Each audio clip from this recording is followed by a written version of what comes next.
18 horas. Notícias de Manaus, Amazonas, Brasil e do mundo. Agora na Mix. Legal, 6 horas, 1 minuto em Manaus. Boa noite pra você em 100,7. Boa noite, equipe, 18 horas. Boa noite, Rádio Mix. Boa noite, Karine Leão. Boa noite, Carlão. E muito boa noite pra você também, sintonizado aqui em 100,7. Obrigada pela sua companhia. É isso aí, estamos juntos a partir de agora até as 7 da noite aqui no 18 horas. Legal. Mix. Contando sempre com a participação do ouvinte através do nosso WhatsApp, que é o 994887592. Colabore com o 18 horas. Exatamente, a sua participação é muito importante. A gente quer saber o que você pensa a respeito aqui dos assuntos que a gente aborda no 18 horas. Tá valendo também para você que nos acompanha ao vivo pelo YouTube. Participa. Mix. Começando 18 horas de hoje com os destaques do dia. Crise na educação. Levantamento revela que mais de 25% da população do Amazonas não sabe ler ou escrever e não entendem o que leem. No ranking do IDEB, o Amazonas está em último lugar entre os estados do Brasil. Polícia Federal faz operação na casa de Carlos Bolsonaro. Crise no sistema. Profissionais da saúde foram para as ruas pedir o pagamento de salários em Lábrea, no interior do estado. Agora 6h03, mais uma vez, boa noite para você em 100,7. Bem-vindos no melhor mix do Brasil, 18 horas no ar. E esses e outros assuntos, hein? Os destaques do dia você confere. Hoje é segunda, 29 de janeiro de 2024, 18 horas no ar. 18 horas. Olha, vamos começar o programa de hoje com dados na realidade, né? São alguns dados extremamente preocupantes. Nada menos que 10,60% da população que mora no Amazonas não sabe ler. Isso mesmo, 1 em cada 10 amazonenses é analfabeto, Karine. Pois é, Carlão. Outros 14,80% dos amazonenses conseguem ler, mas nem sempre entendem. São os analfabetos funcionais, não entendem o que leem. Sim. E esse grupo, somados aí os dois grupos, os analfabetos com a população que sabe ler, mas não entende, soma 25,4% da população aqui no estado, o que é um índice muito vergonhoso. Sim, Karine, esses dados são da Pesquisa Nacional por Amostra de Domicílio Contínua, o PNAD contínua do IBGE. O analfabetismo no estado pode ter diversas causas, como, por exemplo, formação fragmentada de professores, classes multisseriadas, questões sazonais e também distâncias geográficas que são bastante... Aqui a região amazônica tem sempre, né, Carlão? A região tem sempre essa questão geográfica. Bom, é importante destacar que os dados dessa pesquisa, a PNAD contínua, não traduzem a realidade amazonense, uma vez que esse levantamento não é um censo, mas sim um levantamento feito por amostragem em determinados domicílios. Isso significa que esse índice pode ser maior do que o divulgado. Outro problema, Karine e ouvintes, é que temos alunos que são avançados na série sem saber ler ou escrever por exigência do Ministério da Educação, e isso é gravíssimo. Muito bom. O fracasso da educação aqui no Amazonas expõe a falta de um projeto sério de educação no estado. O ranking do IDEB, o Amazonas está em último lugar entre os estados do país. Esse ranking considera a nota média entre todas as 5 provas do Enem dos alunos formados no ensino médio. Isso mesmo. O Amazonas tem a pior educação do Brasil. E o cenário da educação no Amazonas é desanimador e também é caótico. As constantes mudanças de gestão, só nos 5 anos do governo Wilson Lima, já estamos aí no 5º secretário de Educação. Simplesmente, o 5º secretário de Educação. Isso tudo interfere, é claro, diretamente no ensino e prejudica os alunos e também, é claro, os professores. Pois é, Carlão, assim como na área da saúde, o problema não é falta de dinheiro. O governo do Amazonas prevê gastar 4 bilhões de reais na educação este ano, de 2024. É muito dinheiro para esses resultados tão ruins na educação. Sim, para mudar esse quadro desolador da educação, só com um projeto inovador e ousado que qualifique e valorize o professor, que garanta um ambiente melhor de ensino, que tenha uma merenda de qualidade para os alunos e que a família também participe efetivamente da educação das crianças. Ou seja, tem que ter um projeto, uma gestão gestão, uma programação. Sem isso, gente, nada vai acontecer, chover no molhado. Não vamos evoluir, ficaremos amargando sempre as últimas colocações no ranking nacional de educação. Mix. Olha aí, os casos de dengue continuam disparando no Amazonas. Só neste mês de janeiro já são mais de 520 casos notificados só aqui na capital, só aqui em Manaus, Karine. Pois é, Carlão, muita gente com sintomas de dengue aqui na capital. As unidades de saúde estão todas lotadas com pessoas com dengue e síndromes gripais. A Fundação de Vigilância em Saúde do Estado diz que o quadro é de alerta e apela para a população para que adote aí ações de prevenção. A repórter Nathalie Moraes está aqui ao vivo com a gente, falar mais sobre o assunto agora. Boa noite, Nathalie. Então, o que a população amazonense pode fazer para ajudar no controle da dengue aqui no Amazonas? Porque a gente tem falado sobre esse assunto, tem os dois lados. Uma coisa é o lado do que os órgãos podem fazer, mas também a população tem a sua responsabilidade em casa, não é? Exatamente. Boa noite para você, Karime. Boa noite, Carlão. Boa noite, ouvintes do programa 18 horas. Essa questão de combater o mosquito Aedes aegypti, né? Ele que é o transmissor aí da dengue, zika e chikungunya, é um papel hoje de todos nós. Principalmente agora, em meio a esse cenário chuvoso, em meio a esse período de inverno amazônico. Isso porque a maioria, né? Cerca de 66% dos criadouros acontecem dentro das nossas casas, né? Ele aparece ali dentro das nossas casas. Então, esse não é um poder apenas do poder público, controlar o Aedes aegypti. E aí, essa situação de controlar é tão séria, que Manaus já está hoje, Karime e Carlão, num cenário de alerta em meio a essa explosão no número de casos, né? A gente fala aí de 520 casos somente agora no mês de janeiro. Esse é um número muito alto se a gente for comparar aí com a última semana, né? Com as semanas anteriores. Por exemplo, lá em dezembro, a gente registrava aí uma média de 12 a 18 casos. E aí, agora, no primeiro mês do ano, a gente teve essa explosão de 520 casos só aqui na nossa capital. E aí, para falar um pouco mais sobre essa explosão, né? Esses casos que dobraram só na última semana, pra gente ter uma ideia, o boletim epidemiológico, ele é divulgado semanalmente, né? A Fundação de Vigilância em Saúde aqui no nosso estado, ela faz todo um acompanhamento, sabe aquele agente de vigilância que bate ali na porta da sua casa? Ele não bate ali à toa, ele precisa fornecer todos os dados, tudo que ele coleta ali na sua residência, se tem um criador ou não, para a secretaria. E além desse trabalho dos vigilantes em saúde, eles também monitoram todos os resultados dos hospitais, né? Os exames clínicos, e aí eles montam ali o boletim epidemiológico.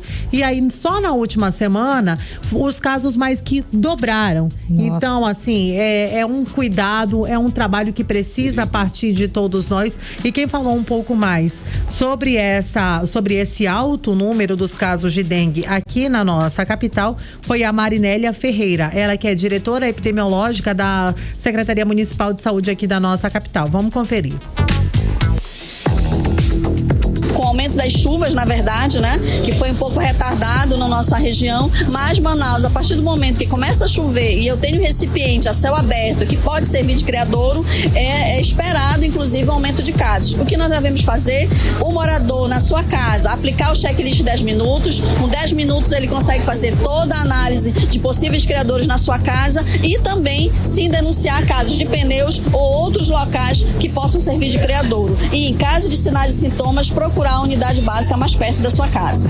18 horas.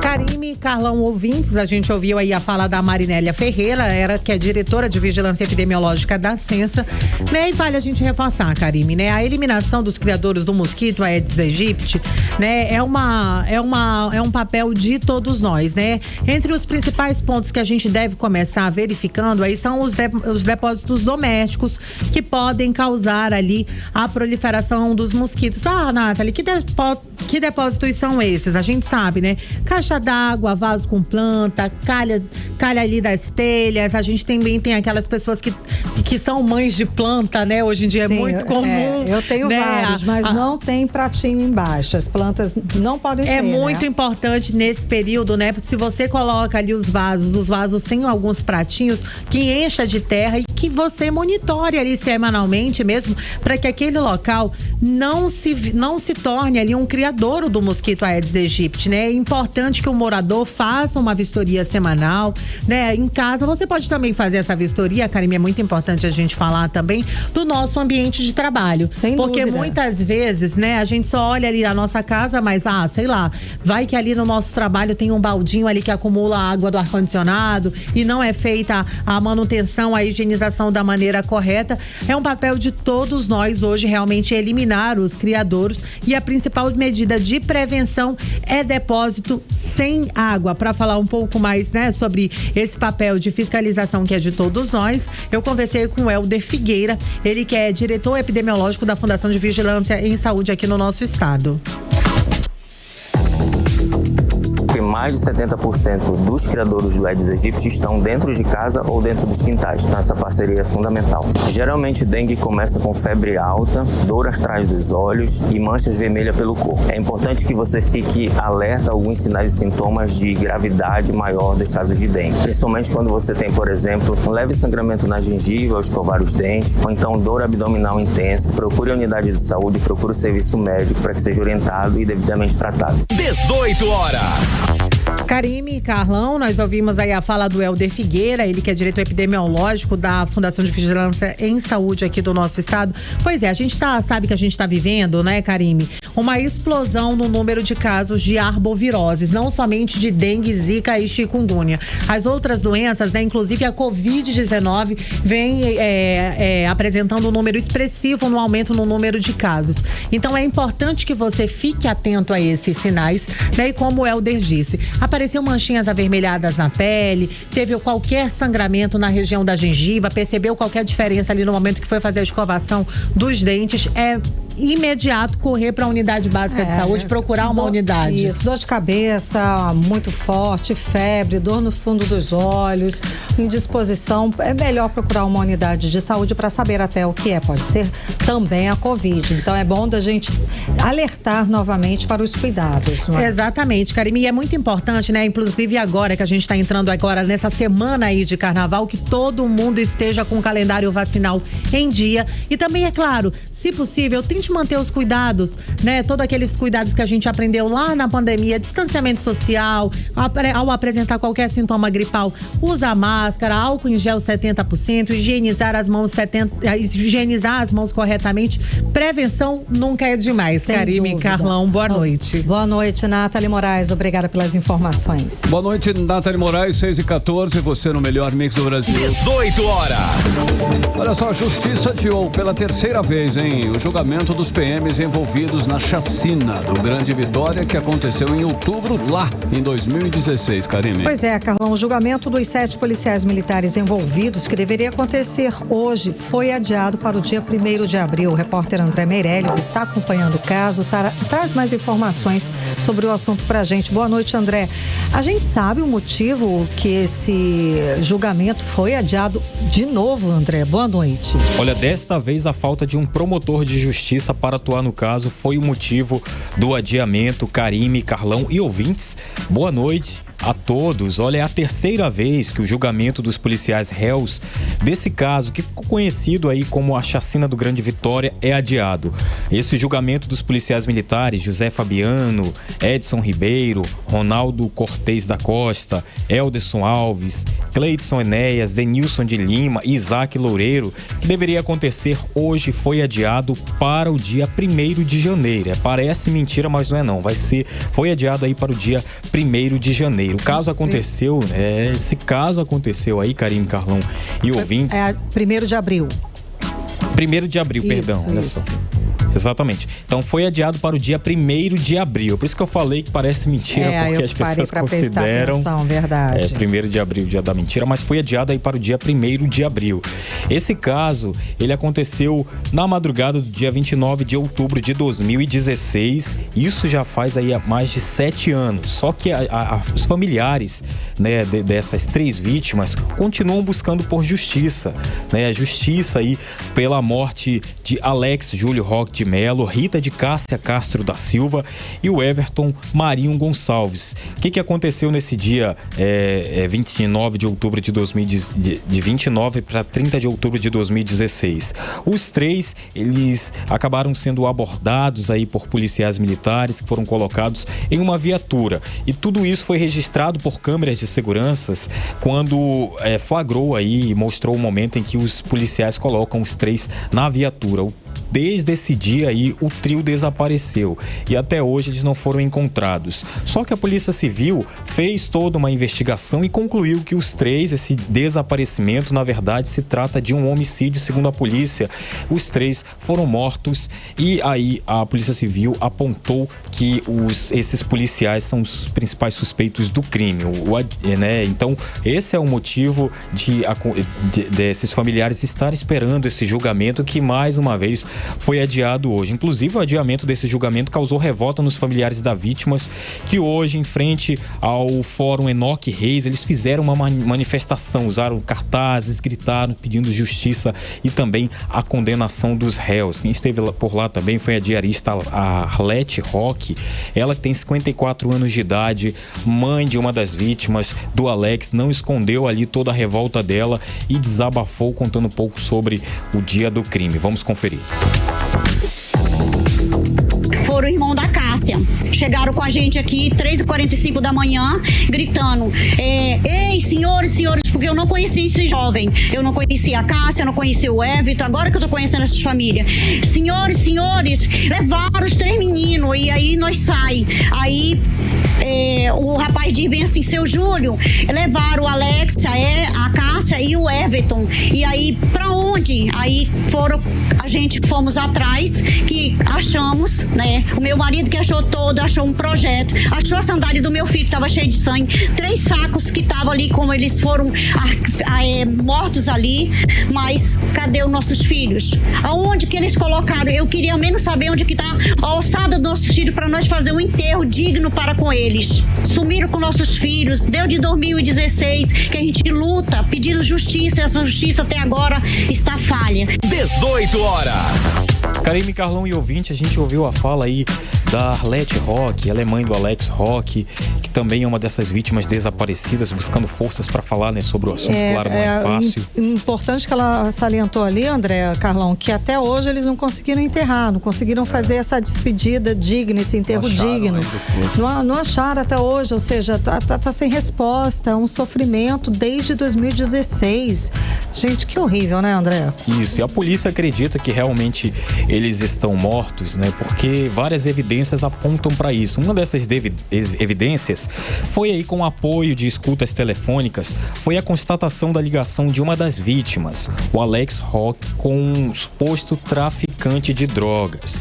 Então, esses PMs envolvidos teriam descoberto isso e aí teriam concluído que Alex teria envolvimento com o tráfico de drogas e um dos policiais que são investigados seriam um dos ameaçados.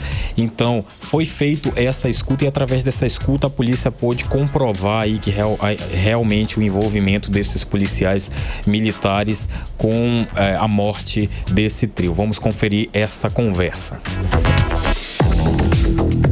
Tem a ruazinha lá onde o pessoal fica, rua antiga, que tava na Rua Brau, primo que morava lá. Aí ele foi embora. Só que essa parada é assim, ó. Ele tinha ido embora, ele voltou. Aí ontem, eles tinham pagando doido lá. Pegou 2 meninos do nosso lado, apontou a arma na casa do menino. Quer resolver? Eu tô ouvindo outro, por exemplo, outro hoje, pronto. 18 horas. Então, só pra gente entender um pouco mais, Karime, Carlão e ouvintes, sobre essa situação, essa fala autorizada pela justiça é de uma das vítimas, o Alex Roque, que ele estaria conversando com um suposto traficante de drogas, e nisso mencionaram o nome de um dos policiais envolvidos no desaparecimento desse trio, né? Inclusive, uma operação foi feita em dezembro de 2016 que acabou resultando na prisão desse suposto traficante e também de 10 policiais militares suspeitos no desenvolvimento, no desaparecimento das 3 pessoas. E segundo a corregedoria, eles estavam destruindo provas, né? Só que desses policiais, a conclusão até hoje é que 8 seriam julgados. Mas um deles, o tenente Luiz da Silva Ramos, um dos policiais militares acusados do crime, foi encontrado morto nas dependências do Comando Geral da Polícia Militar. Isso na manhã do ano passado, 21 de novembro do ano passado, né? O PM seria julgado com o restante dos policiais, né? Que no caso, esse júri popular aconteceria hoje. Olha só, a gente vai para encerrar agora, Karime, Carlão e ouvintes, a gente vai ouvir a advogada de 4 PMs, né? Do Cleidson, Isaac, do Edson, e ela conta pra gente que acredita que eles sejam inocentes. É a advogada Marta Gonzalez. Vamos conferir. Eu li as 10 mil páginas desse processo. Eu posso te afirmar que essas provas que foram apresentadas contra eles foram forjadas. Foram examinadas todas as 9 armas deles. A mesma quantidade de munição que eles usaram no dia que estava lá no livro de armas foi a mesma quantidade que foi entregue com a apreensão das armas deles. Então, como eles efetuaram esse disparo? Com a arma deles, não foi. A minha intenção é que eu acredito primeiro em Deus, e nas provas que estão nos autos eu acredito que eles podem ser inocentados, mas em caso de uma condenação eu vou até o Tribunal Internacional. 18 horas. A gente ouviu a advogada de defesa de 4 PMs, Marta Gonzalez, falando aí sobre, né, a defesa, sobre essa situação da chacina que aconteceu em dezembro de 2016, que ela acredita que esses 4 PMs que são acusados aí sejam inocentes, né? A Polícia Civil do Amazonas concluiu o inquérito após encontrar material genético das vítimas e apontou que o trio foi morto e confirmou o envolvimento dos policiais no caso. E sobre o corpo das vítimas, Karime, Carlão e ouvintes, após mais de 7 anos, eles ainda não foram encontrados. André, obrigada pelas informações, André. Até amanhã. Valeu, André. Agora 6h23, você no melhor mix do Brasil. 18 horas. Olha só, a crise no sistema de saúde se espalha pelo estado. Trabalhadores da saúde do município de Lábrea reduziram um atendimento no hospital do governo em protesto ao atraso de 3 meses nos salários, Karine. Pois é, Carlão, na última sexta-feira, inclusive, enfermeiros, técnicos administrativos e outros servidores da saúde ocuparam as ruas do município pedindo pagamento de salário e alertando a população que a partir de agora só vão ser atendidos casos graves. Vamos acompanhar mais sobre o assunto com Odinei Araújo. A cena já bem conhecida na capital se repete no interior do estado. Trabalhadores da saúde tomando as ruas com cartazes e faixas, cobrando salários atrasados. Foi assim que amanheceu o município de Lábrea na última sexta-feira. Estamos aqui pedindo ao governador do estado do Amazonas, às autoridades do estado que vejam o que está acontecendo com a saúde, que está na UTI a saúde do estado. Portanto, estamos aqui pedindo o salário desses servidores.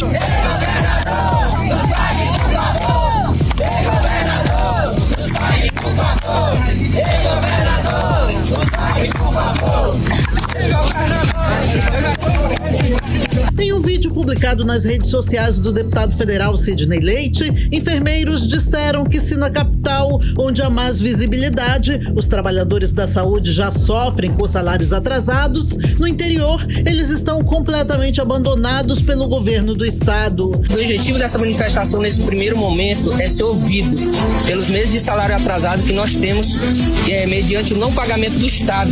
Aqui todos nós somos pais de famílias e estamos há quase 3 meses sem receber o nosso digno salário. salário e continuamos trabalhando em dias e não faltamos nem um dia. E estamos aqui para reivindicar o que é nosso, o nosso salário.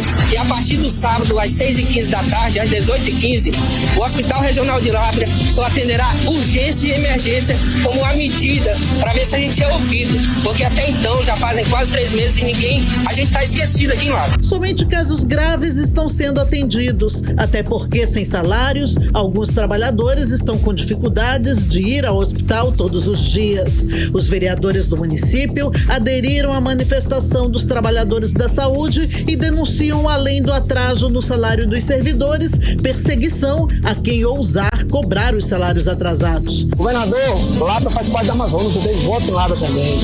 Pare com esse negócio de ficar perseguindo quem não votou no senhor. Olhe por Lábrea, olhe pela saúde do Amazonas. O 18 Horas tentou ouvir a Secretaria de Saúde do Amazonas e o governo do estado sobre quando pretendem atualizar o pagamento dos trabalhadores do Hospital Público de Lábrea, gerido pelo governo do estado, mas até o fechamento da reportagem, eles não enviaram resposta. Odinei Araújo para o 18 Horas. Você está ouvindo 18 Horas. 6h26 e hoje a Polícia Federal fez operação na casa de Carlos Bolsonaro, filho do ex-presidente Jair Bolsonaro. A nova operação é para apurar suposta espionagem ilegal feita pela Agência Brasileira de Inteligência durante a gestão de Alexandre Ramagem. Para falar mais sobre o assunto, é claro, vamos chamar o nosso correspondente, o nosso jornalista Carlos Eduardo Matos. Cadu, bem-vindo, Cadu, bom te ver sempre. Cadu, então, boa noite. A semana já começou quente, né? Logo uma operação desse calibre da Polícia Federal. Conta mais pra gente. Começou fervendo, né, Karime? E faltando uma semaninha para o retorno das atividades do Congresso Nacional. Aí sim a gente vai ver a temperatura lá nas alturas, porque vai ter muita gente chiando, Karime. Boa noite para você, minha querida. Boa noite, Carlão. Boa noite, ouvintes do programa 18 Horas. Karime, a operação da Polícia Federal que investiga esse esquema de espionagem ilegal operado de forma paralela dentro da ABIN, finalmente chegou à cúpula do bolsonarismo. Eu digo finalmente, Karime, porque nos bastidores muita gente sabia desse esquema e se beneficiava dele, porque por isso havia o silêncio. Os relatórios de contra-inteligência desse grupo paralelo alimentavam o gabinete de ódio que operava no Palácio do Planalto. Abastecia também os parlamentares com informações privilegiadas, tanto para atacar os adversários nas redes sociais, quanto para criar narrativas lá dentro do parlamento. O 02, o Carlos Bolsonaro, que foi o chefe desse gabinete do ódio e também o maestro das narrativas bolsonaristas ao longo do governo Bolsonaro, foi o principal alvo da operação de hoje, para vocês verem como se trata de uma questão estratégica. E segundo a Polícia Federal, Karime, o Carluxo seria o principal cliente desse grupo paralelo da ABIN. Então, está mais que claro que uma das fontes de Carlos Bolsonaro para manter o gabinete do ódio ativo era a ABIN, que passou a operar atendendo aos interesses não só do governo federal, mas também da família Bolsonaro. A Polícia Federal apreendeu um computador da ABIN em poder de um militar do Exército, Karime, identificado como Giancarlo Gomes Rodrigues. Durante o governo Bolsonaro, ele estava cedido para a ABIN e era um dos operadores daquele software espião, o First Mile. Esse First Mile, Karime, ele consegue monitorar celulares e a localização de pelo menos 10 mil pessoas ao mesmo tempo, olha só. Agora que esse computador da ABIN estava fazendo o que com esse Giancarlo? Segundo a PF, a esposa dele também é servidora da ABIN. Agora a PF vai investigar quem afinal estava usando esse equipamento em casa, porque é um equipamento sigiloso. E além do Carlos Bolsonaro e do Giancarlo, Karime, também foram alvos da PF uma assessora do deputado federal Alexandre Ramagem, que foi o diretor da ABIN no governo Bolsonaro. E alvo também da operação da Polícia Federal na semana passada. E uma assessora também de Carlos Bolsonaro na Câmara Municipal do Rio de Janeiro. Então, Karime, importante a gente frisar que essa investigação da PF, autorizada pelo ministro do STF, Alexandre de Moraes, ela tem algumas nuances, né? A primeira é que ela desmonta esse grupo paralelo que ainda estava em operação na ABIN, importante a gente frisar. A segunda é que ela indica para quem esse grupo servia. Então, e a investigação ainda aponta que o clã Bolsonaro é o principal beneficiário, era o principal beneficiário para desviar as investigações, como os casos da rachadinha, lavagem de dinheiro, tráfico de influência, enfim. Então, essa operação, Karime e Carlão, joga a ABIN para o fundo do poço. Para vocês terem ideia, o aparelhamento foi tão profundo que boa parte da ABIN, boa parte da equipe da ABIN, atuava exclusivamente a serviço da família Bolsonaro e de seus aliados políticos. Tanto que quando a PF começou a investigar os servidores da ABIN por várias vezes, os servidores atrapalharam as investigações. Daí a razão do STF ter determinado uma nova operação e agora deu no que deu, chegando até a cúpula da família Bolsonaro. Outra informação que gerou muita expectativa, Karime, é que o presidente do Congresso Nacional, Rodrigo Pacheco, ele confirmou agora à tarde que vai pedir ao ministro Alexandre de Moraes a relação dos parlamentares que foram espionados por esse grupo paralelo. E esse pedido a gente reforça, né? Foi feito aí, reforçado na semana passada pelo senador Omar Aziz. Ele deu uma entrevista e acabou dizendo que poderia ter sido ele também alvo de espionagem por parte da ABIN, junto com o Eduardo Braga, Marcelo Ramos. Então ele fez esse trabalho, conversou com o Rodrigo Pacheco e Rodrigo Pacheco respondeu agora que ele vai solicitar essa lista, a quebra do sigilo dessa lista dos parlamentares investigados ilegalmente por essa ABIN paralela, como estão chamando. Karime e Carlão. Cadu, olha só, o PT ele já escolheu aí as capitais que serão prioridades do partido na eleição municipal deste ano, as eleições aí, né, para prefeito e vereadores. E parece que Manaus não é prioridade, né? Manaus não está aí, né, nessa geral que o PT vai dar aí pelo Brasil. Por que será, hein, Cadu? Por enquanto não, Carlão. O PT ainda não tem um candidato próprio em Manaus. Tem a Anny Moura ensaiando uma candidatura, tem também o Zé Ricardo, e aí tem Sinésio no meio do jogo, tem a liderança do PT aí tentando ajustar quem vai ser, quem não vai ser, mas aí a questão não foi fechada ainda com a executiva nacional do partido. Por isso, Manaus é uma das cidades onde há uma grande interrogação no moral do PT em se tratando de como vai ser a disputa para prefeito, dada a confusão que está aí em Manaus. Carlão, é muito provável que o partido se una a outras legendas e forme uma coligação sem ser o carro-chefe. Provavelmente é o que possa acontecer. Como sempre, o PT né, até agora, Carlão, como sempre, né? E a história se repetindo. Isso. E o PT, Carlão, até agora está fechado em 11 capitais. Das 26 capitais, 11 estão fechados aí com nomes apalavrados. Há expectativa aí de que 14 capitais tenham candidatura própria do PT, que isso se feche nos próximos meses. O partido corre contra o tempo, Carlão, para evitar passar novamente aquele vexame das eleições de 2020, quando o PT não conseguiu eleger nenhum prefeito de capital, né? O momento é outro, né? Claro, tem o Lula no poder, tem o PT na liderança do governo, a tinta da caneta é muito escura, o peso, a mão é muito pesada, né? A mão do dinheiro é muito pesada. É provável que haja uma evolução, mas o governo está trabalhando para ter um desempenho eleitoral acima da expectativa, no sentido de criar uma narrativa de superação. Já o PSDB é um outro partido aí que já foi uma grande legenda no país, né?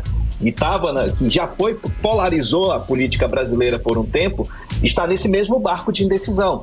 Em Manaus, o partido está apostando no deputado federal Amon Mandel, mas o martelo ainda não foi batido. Tem algumas capitais, a grande aposta é em São Paulo com Ricardo Nunes. Só por enquanto. A configuração, o PSDB segue configurando candidatos também, mas nesse mesmo processo de indecisão em relação ao PT. Carlão e Karime. Cadu, para finalizar, conta pra gente o seguinte: o governo fechou o primeiro ano da gestão Lula com um rombo de mais de 230 bilhões nas contas, o segundo maior da história. Como é que vai ser para organizar as finanças da casa agora? Cadu, conta mais. Karime, hoje não tem notícia boa para ninguém, pois né? Nem para o governo, nem para os Bolsonaro, nem para ninguém. Esse dado foi divulgado hoje pelo Tesouro Nacional e chama atenção para a gastança no primeiro ano do terceiro mandato de Lula. No ano passado, último ano, aliás, em 2022, né? Último ano do governo de Jair Bolsonaro, o déficit nas contas públicas foi de 54 bilhões de reais, Um resultado fora da curva, mas por causa da privatização da Eletrobras. No ano passado, o déficit foi de 230 bilhões e 500 milhões de reais. Olha o salto que foi, né? Então, esse resultado foi o terceiro pior da história, Karine. E o pior se comparado do resultado de 2020, o ano da pandemia da Covid-19, quando o país inteiro parou por vários dias. A gente lembra que 2020 foi um ano muito difícil, a economia parou literalmente. E aí o PIB caiu bastante, o déficit das contas públicas aumentaram bastante, porque teve que ajudar muita gente a enfrentar a pandemia, né? Principalmente com a questão do auxílio emergencial. Esse rombo, Karine, foi provocado pelo pagamento dos precatórios. O STF determinou que fossem pagos e o governo anterior jogou a dívida para o atual governo dentro do orçamento. O aumento também das despesas com previdência social, que foi ocasionada aí principalmente pelo aumento das aposentadorias e pensões. O governo concedeu muitas aposentadorias e pensões ao longo desse ano. E vale frisar também, Karine, o governo Lula tem como característica o aumento dos gastos da máquina estatal. Além das despesas com políticas públicas, né, que o governo reforçou várias políticas públicas, o governo Lula aumentou também a estrutura do Poder Executivo, gerando aí uma despesa ainda maior. Então, como vai ficar o controle o Fernando Haddad que se vire agora com esse tal déficit zero, né? Aí eu quero ver. Vamos acompanhar porque o relatório que saiu do Tesouro Nacional não é nada favorável. Volto com vocês, Karine e Carlão. Valeu, Cadu. Obrigada, Cadu, pelas informações. Muito obrigada. Boa noite, até amanhã. Até amanhã, Cadu. Tchau, galera. Um abraço, até amanhã. Vamos de trânsito, Carlão. Legal, 6h37, você no melhor mix do Brasil. Ó, então atenção, você aí dirigindo por Manaus, você nas ruas, vamos saber os detalhes aí, as condições em algumas das principais vias da nossa cidade. Trânsito. E segundo as câmeras de monitoramento do Centro de Cooperação da cidade, no complexo viário de Flores, embora com grande fluxo de veículos, o trânsito segue com boa fluidez. Na rua Manicoré, com a Avenida Carvalho Leal, na Cachoeirinha, na entrada do Terminal 2, o trânsito também segue sem obstáculos na via. Já próximo ao Clube Municipal, na Avenida Torquato Tapajós, o trânsito carregado, mas flui sem retenção. E na Avenida Constantino Neri, com a rua Leonardo Malcher, próximo ao T1, o trânsito segue com boa fluidez. Para 6h37, continue em 100,7. Daqui a pouquinho você confere no 18 horas. O Tribunal de Contas do Estado julgou ilegal o contrato feito pelo governo do Amazonas da Universidade Newton Lins para exposição agropecuária. Esse é o nosso assunto. Detalhes em instantes aqui no 18 horas. Agora conferindo, hein, a previsão do tempo, começando a semana, segunda-feira, tempo e temperatura, Karime Leal. Previsão do tempo. Para amanhã, segundo o Climatempo, a previsão aqui em Manaus é de sol com algumas nuvens. Chove rápido durante o dia e a noite. A mínima prevista é de 25 graus, a máxima não deve passar dos 32 graus. As chances de chuva são de 67% e a umidade relativa do ar fica entre 58% e 96%. Para o nosso Rio Negro, hein, ultrapassou agora a marca de 21 metros. De ontem para hoje subiu mais 4 centímetros, elevando assim o nível do rio no Porto de Manaus, agora com 21 metros e 7 centímetros. E desde o dia 26 de outubro do ano passado, quando o Rio Negro registrou a seca histórica ao atingir um nível de 12 metros e 70 centímetros, o rio já subiu 8 metros e 37 centímetros, mas ainda está abaixo de 21 metros e 47 centímetros do dia 29 de janeiro do ano passado. Olha, nesse período de chuvas, a atenção aos animais peçonhentos deve ser redobrada. Em atenção, todo cuidado é pouco. Cobras, aranhas, escorpiões saem em busca dos locais secos e acabam disputando espaço com nós, seres humanos, hein? Pois é, Carlão, nessa época do ano, os ataques de animais peçonhentos aumentam de número de internações nos hospitais aqui no Amazonas. Nos últimos anos, foram registrados mais de 12 mil atendimentos relacionados a esse tipo de acidente, como explica a repórter Nathalie Moraes. O período de chuvas aqui no Amazonas sempre traz preocupação, principalmente aqueles amazonenses que vivem na zona rural. É que o período chuvoso na nossa região favorece o aparecimento de animais peçonhentos, como as aranhas, escorpiões e também as cobras. O agricultor José Pedro Oliveira mora em um sítio no ramal do Brasileirinho, na zona rural aqui de Manaus. Na chácara, ele já recebeu a visita de animais indesejados. Eu ia caminhando para dar comida pro porco no caminho. E quando eu cheguei perto da casa do porco, aí eu senti aquela fisgada no meu pé. Aí que eu olhei, era justamente a cobra que tinha me picado. O caso aconteceu na semana passada. Seu José Pedro foi socorrido e ficou internado e agora já está em casa. Os medicamentos reagiram bem e o agricultor não ficou com sequelas. Nesse período de inverno amazônico, os ataques de animais peçonhentos fazem crescer o número de internações nos hospitais aqui do Amazonas. Nos últimos anos foram registrados mais de 12 mil atendimentos relacionados a acidentes com esse tipo de animal. A maioria envolvendo as serpentes. O médico infectologista Antônio Magela orienta no caso de ataques de animais peçonhentos. Existem alguns mitos que quando uma pessoa é agredida por serpentes, principalmente, tem que cortar, tem que sugar o sangue, mas nada disso deve ser feito. O que as pessoas devem fazer em caso de agressão por serpentes, aranhas, escorpiões, é manter a pessoa agredida numa posição mais confortável possível e conduzi-la até uma unidade de saúde. Durante o período chuvoso, os animais peçonhentos procuram locais secos para se abrigarem. Casas próximas a igarapés e áreas de mata com entulhos abandonados facilitam o surgimento de aranhas, cobras e escorpiões. O calor de motores de veículos também atraem esses animais.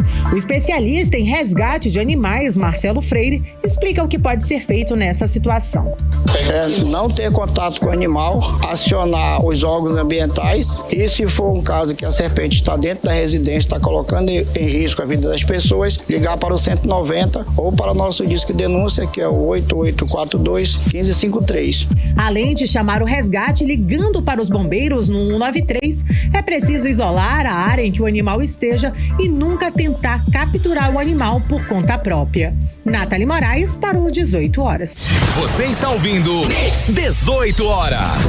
Agora 6h42, olha só, o conselheiro Luiz Fabiano, do Tribunal de Contas do Estado, revogou sua própria decisão e autoriza contrato da Apvida pela Prefeitura de Manaus. Então, Carlão, os servidores aqui do município não aceitam a retirada do plano anterior, que oferecia serviços de saúde em várias empresas para centralizar o atendimento apenas da Apvida. Vamos entender melhor essa história agora com Odinei Araújo. A troca do plano de saúde dos servidores da Prefeitura de Manaus está rendendo diversos embates. Atualmente, o atendimento é feito pela Manaus Med, que tem diversas empresas médicas conveniadas. São clínicas, hospitais particulares, laboratórios, médicos e uma infinidade de outros profissionais de saúde à disposição para atendimento dos servidores do município. Só que a Prefeitura anunciou a substituição da Manaus Med pela Apvida, que também já presta atendimento aos servidores do Estado e não tem convênio com outras empresas médicas. Isso, na avaliação dos servidores do município, reduz as opções de atendimento médico aos trabalhadores. Essa substituição já rendeu diversas manifestações de categorias do serviço público, como professores e pedagogos. O caso foi parar na Câmara Municipal de Manaus, que, a pedido dos servidores, pediu ao Tribunal de Contas do Amazonas a suspensão do pregão de contratação da Apvida. Na semana passada, o conselheiro do TCE, Luiz Fabian, atendeu ao pedido e suspendeu o pregão. Na sexta-feira, porém, o próprio Luiz Fabian revogou sua própria medida cautelar que suspendia o pregão eletrônico. Com isso, a Prefeitura está autorizada a prosseguir com a substituição do plano de saúde dos servidores. A nova decisão de Luiz Fabian considerou a defesa da Comissão Municipal de Licitação, que alegou que a mudança é porque o custo para manter a Manaus Med é muito alto e o reajuste no valor do plano não foi suficiente para suprir as despesas. Segundo o coordenador jurídico do Asprom Sindical, Lambert Melo, que representa professores e pedagogos de Manaus, no próximo dia 6 de fevereiro, quando retornam os serviços na Câmara Municipal, eles irão à casa para cobrar os vereadores sobre o requerimento protocolado. Nós estamos solicitando audiência pública lá na Câmara, para que a Prefeitura vá na Câmara fazer as suas explicações e levando os documentos que comprovem aquilo que ela vem alegando para fazer essa mudança, para fazer essa verticalização. Nós não concordamos, achamos que ou existe incompetência ou existe má fé. Então, dessa maneira, nós queremos ver as provas, nós queremos ver as contas, as notas fiscais, as despesas que estão sendo feitas, para onde está indo o dinheiro do reajuste que foi dado para cada um de nós que pagamos o Manaus Med. Os professores e pedagogos também vão cobrar a instalação da CPI do Fundeb e a realização de concurso público para a CEMED. Odneia Araújo para o 18 horas. Você está ouvindo 18 horas. Para 6h46, o Tribunal de Contas do Estado julgou ilegal a contratação direta da Universidade Newton Lins por 3 dias, por R$800 mil para a realização da exposição agropecuária do Amazonas. E o contrato foi feito pela Secretaria de Produção Rural do Amazonas com dispensa de licitação. Vamos acompanhar mais detalhes agora na reportagem de André Meireles. A decisão do TCE, Tribunal de Contas do Estado, julgou procedente uma representação do Ministério Público de Contas do Estado contra o ato de gestão da CEPRO, a Secretaria de Produção Rural do Amazonas, pela contratação direta por 3 dias da Universidade Newton Lins por R$800 mil em contrato para a realização da 41ª edição da Expoagro. O Ministério de Contas do Estado identificou o ato de usar mais recursos do que deveria e pediu a suspensão do contrato para a Expoagro 2019. Na época, o conselheiro Érico Desterro não concedeu a liminar, argumentando que o TCE não tinha competência para decidir sobre a Expoagro. A decisão, que julgou ilegal o contrato, foi publicado no Diário Oficial do TCE no último dia 26 de janeiro deste ano, determinando que a Secretaria de Controle Externo do órgão proceda à acusação de tomada de contas especiais. O Ministério Público do Estado, que também investiga o contrato, instaurou um inquérito civil para apurar a denúncia de danos aos recursos e enriquecimento ilícito da contratação da Newton Lins pela CEPRO na gestão do governador Wilson Lima no aluguel da sede para a realização da 41ª Expoagro em 2019. Em contato com o TCE, o 18 horas recebeu a nota explicando que os membros da Corte de Contas só se manifestam em julgamento em processo. André Meireles para o 18 horas. Você está ouvindo 18 horas. Olha, veículos usados em rolezinho são apreendidos durante a operação da Polícia Militar em parceria com o Detran. A ação foi realizada nesse fim de semana lá na zona centro-oeste da capital, Karime. Carlão, ao todo, 31 veículos foram removidos, 25 eram motocicletas e 6 carros. Vamos acompanhar mais detalhes agora com Nathalie Moraes.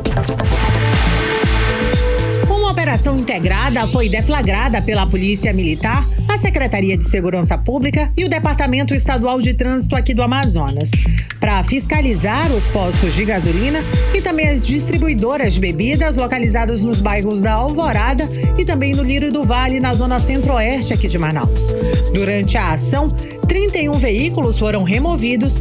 Desse total, 25 eram motocicletas e 6 carros.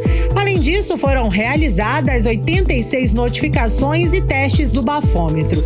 De acordo com o secretário de Segurança Pública aqui no estado, Coronel Vinícius Almeida, a operação tem o objetivo de impedir a prática de rolezinhos que continuem perturbando a ordem pública. Policiais da 10ª e 17ª SICOM que fizeram um cerco, pegaram eram todos. Enfim, população aí tendo uma resposta para esses arruaceiros que não têm o que fazer e perturbam o sossego público de pessoas que precisam descansar na madrugada, são crianças muitas das vezes doentes, senhores de idade. Esse é o trabalho da segurança pública. Além de combater crime organizado, também trabalha no sossego da população.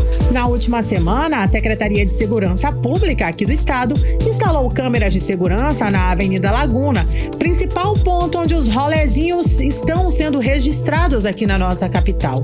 A ação veio para aumentar o monitoramento na avenida e acionar um policiamento na área para coibir esses encontros, como afirma o secretário. Lembra que essa semana nós instalamos uma câmera ali na Avenida Laguna, em virtude daqueles baderneiros que ficam ali fazendo maior arruaça naquela região e levando um dessossego para a população que ali mora. E nós não vamos parar, vamos continuar porque sabemos que também existem outros locais na cidade. A população pode denunciar as práticas contra a ordem pública através do Disque Denúncia da SSP no 181 ou através do 190. A identidade do denunciante será mantida em sigilo. Nathalie Moraes para o 18 horas. Você está ouvindo 18 horas. Agora são 6 horas e 50 minutos. Você é o melhor mix do Brasil. Participe conosco, hein, da nossa programação aqui no 18 horas. WhatsApp à sua disposição, 994887592. Inclusive, tem participação, não é isso, Karime? Tem sim, Carlão. Tem participação do Francisco Medeiros, da Cidade Nova. Ele diz o seguinte: estão perseguindo a família Bolsonaro. Nada justifica uma operação policial contra o filho do ex-presidente. Carlos Bolsonaro é forte nas redes sociais e querem a todo custo impedir que ele lute pela causa conservadora, pelos ideais de direita. Aí a participação de Francisco Medeiros, da Cidade Nova. Valeu, Francisco. Valeu, Francisco. Valeu, Cidade Nova. Participe também, hein? 994887592. É o nosso WhatsApp. Mix. Vamos agora falar sobre os bastidores da política local. Estamos com ela, Cíntia Blink, já aqui ao meu lado. Cíntia, boa noite. Então, já temos aí a primeira pesquisa registrada, oficial, carimbada, liberada para prefeito de Manaus. Nossa, lembrou a música, né? Não é? Boa noite, Karime. Boa noite, Carlão e todo mundo que está com a gente na 100.7. Temos a primeira pesquisa, ela existe, ela foi registrada depois de um jejum bom de pesquisa aí, né? Que a gente tinha aí pública, pelo menos só lá em dezembro, dia 31, assim, certinho, tava rolando ainda, mas até agora ficou sem pesquisa. Teve uma pesquisa que foi realizada dia 26, mas ela só vai ser divulgada dia 1º. Então, o que a gente já consegue saber é que a primeira pesquisa registrada no Tribunal Superior Eleitoral, valendo para a gente poder conferir em 2024, sai agora dia 1º, foi feita pela LLK Consulting, empresa que a gente ainda não conhecia, né? Ela realmente é nova aí no mercado.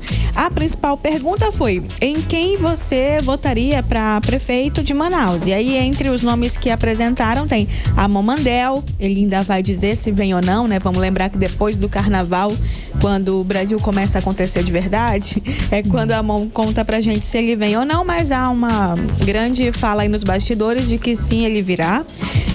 Anne Moura, do PT que não sabe muito o que quer, né? Que tem alguns nomes do próprio partido para colocar, mas ao mesmo tempo ensaia ali abraçar um ou outro candidato, a gente não sabe o que vai ser. Capitão Alberto Neto, que a gente sabe que está se unindo ao Coronel Menezes para vir numa chapa puro sangue, mas ao mesmo tempo fala-se nos bastidores que o prefeito Davi Almeida está se aproximando do PL. Para uma parte do PL, essa história é só uma conversa, não tem muito futuro não, mas, né, é bom a gente ficar de olho porque esse rumor, ele tá ficando mais forte a cada dia.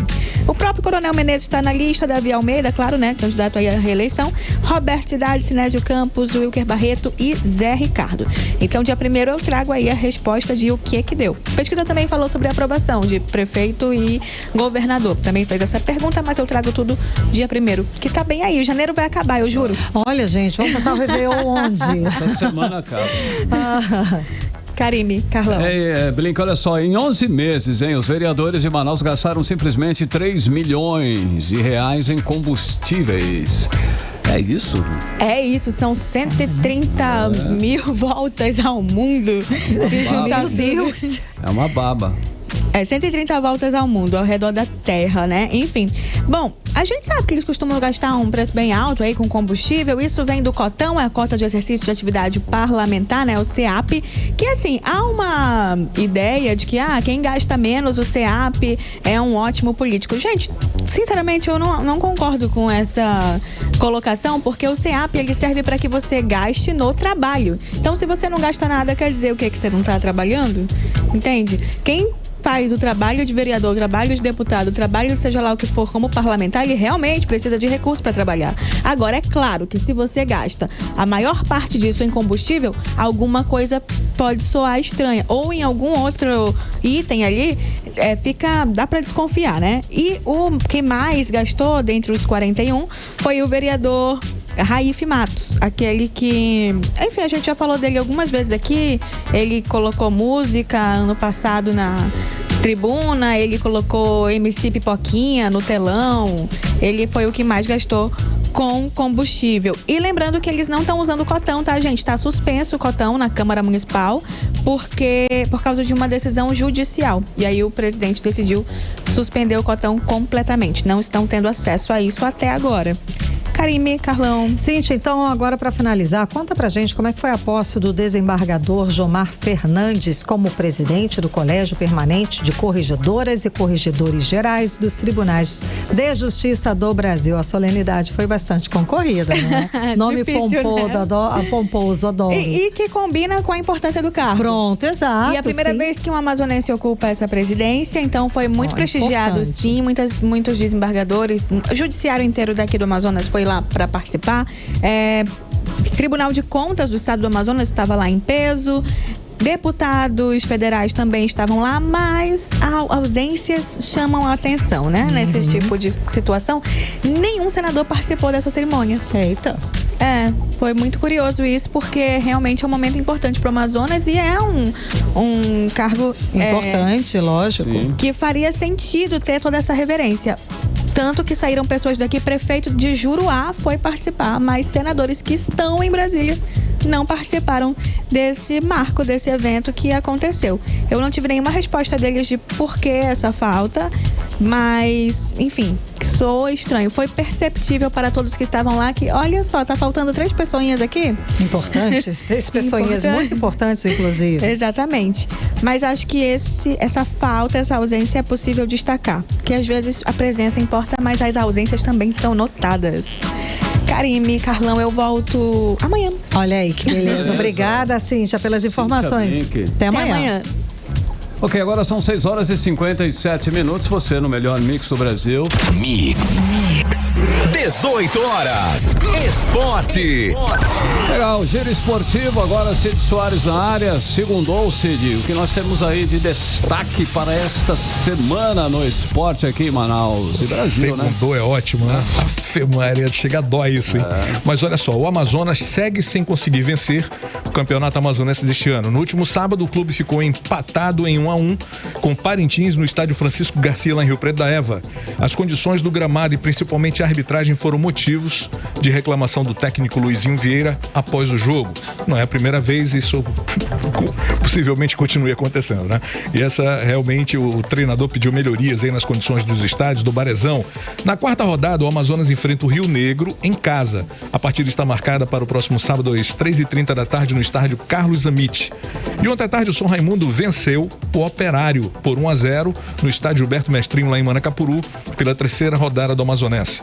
Vindo de 2 empates na competição, o São Raimundo venceu o Sapão com gol de Gabriel Manga aos 40 minutos do primeiro tempo. Com vitória aí, o São Raimundo sobe para a terceira colocação no grupo B com 5 pontos, ao lado do Princesa, que está na vice-liderança com o mesmo número de pontos, porém tem mais gols feitos. No jogo que abriu a terceira rodada do Campeonato Amazonense, Nacional e Princesa dos Solimões empataram em 1-1 no sábado, no estádio da Colina. Os gols saíram no segundo tempo. Rogério abriu o placar para o Leão, enquanto Jonas deixou tudo igual para o Tubarão. Com o resultado, o Nacional chega ao terceiro empate, né, seguido no estadual. A equipe tem 3 pontos e ocupa a segunda colocação no grupo A, mas pode ser ultrapassada por Manaus, Amazonas e Manauara nessa rodada ainda.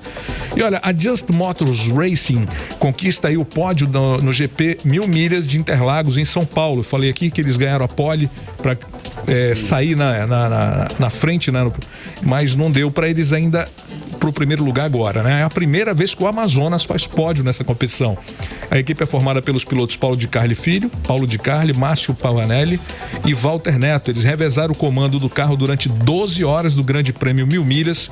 Tiveram muitos problemas mecânicos, segundo Paulo de Carli, e acabaram com o terceiro lugar, mas já é muita coisa para uma equipe de Manaus que ninguém esperava absolutamente nada. É isso. Valeu, Cid Soares. Até amanhã. Até amanhã. Até amanhã. 18 horas. Agora em Manaus, 6 horas e 59 minutos. Seguimos direto para o Editorial 18 horas. Editorial 18 horas. O uso da tecnologia para monitorar telefones por órgãos dos governos voltou à tona hoje com mais uma fase da operação que investiga desvios na Agência Brasileira de Inteligência, a ABIN. Nunca é demais lembrar que o governo do Amazonas, em 2022, contratou serviços da mesma empresa, a Cognite Brasil S.A., dona do programa First Mile, usado pela ABIN. No Amazonas, o equipamento também pode rastrear indivíduos envolvidos ou não com o crime.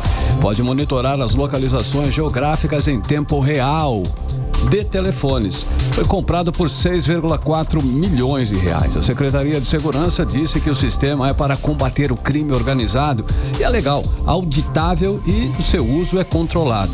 O que não basta, pois não disse quem controla seu uso fora do aparato da própria polícia.